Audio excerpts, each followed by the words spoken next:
what did you get from the film Inside Out 2? Yeah, Inside Out 2 was a movie I really enjoyed. I really enjoyed the first one.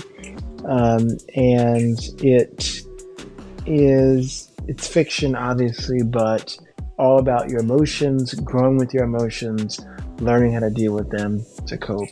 And I think it did a really good job of illustrating emotions in a way that, especially for kids, in a way that helps it make sense to describe how you're feeling and what makes you. I think every age group who went to go see this movie either and got something away from it. If you're super young, you like the characters and the screen and the movements.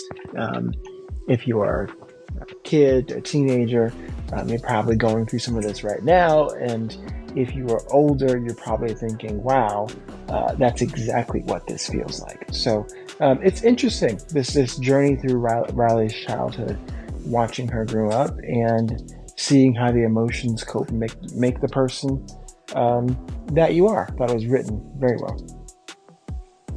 Yeah, I would agree. I really did like the first one, and I like this one as well. And it made me just reminisce on, how I was feeling at the time, going from, I guess, elementary to middle school, because really that is a big jump, really big jump. Yeah. And this is from middle school to high school, but I feel like elementary to middle is a really big jump in how the kids, act. The 8th graders are huge compared to how you are. I mean, in 9th grade, yeah, seniors can be pretty big, but really, I just felt like elementary to middle school was the biggest change because, you're switching classes more often. You're not seeing as many of the people that you have seen for the first 5 years of school for yourself. And you got all these new emotions coming. It's just so much, I feel like, going from elementary to middle school. More than I would say middle to high school, even though that's a big jump too. Yeah, I would agree with that. A lot of changes happen, and everyone's going at different rates. People are getting taller all of a sudden.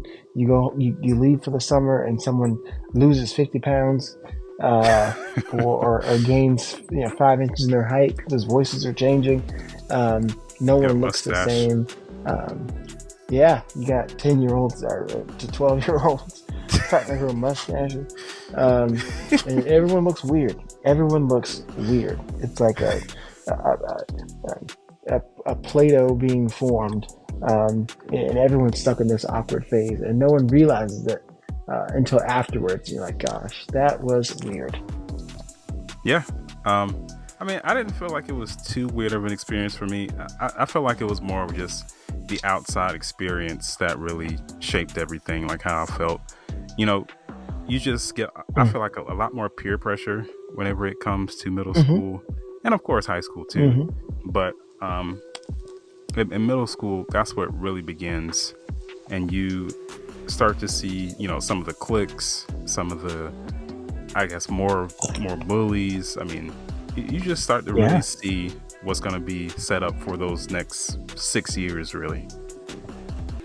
Yeah, middle school. I remember lots of people who you were close to in elementary school, and you get to 6th grade, and you're like, you don't even look each other in the eye anymore because you're in different friend groups for sometimes the silliest reasons, like y'all not in the same classes, or you're in a different part of the football team.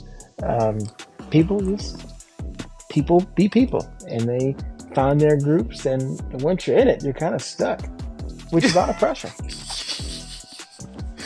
Like, dang it, I didn't know you were the weird kid.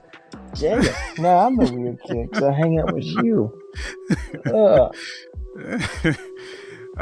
Well, yeah, I think that starts in middle school, but it's taken to another level in high school because there's just so many more students, and that's when you really start to separate yourself, especially when there's people that you knew in elementary school and to a certain degree in middle school, and then you barely see them in high school.